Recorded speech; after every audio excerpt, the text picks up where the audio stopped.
depth matters.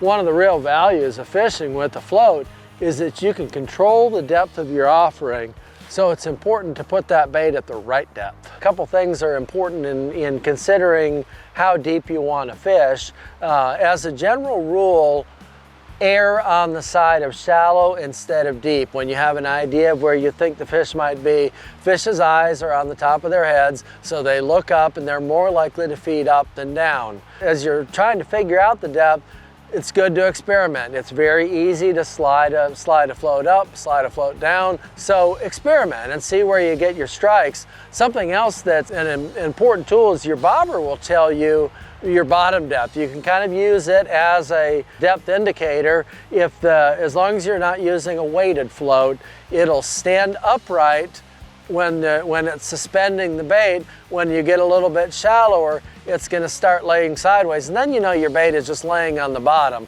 So you're going to have to set it a little bit shallower.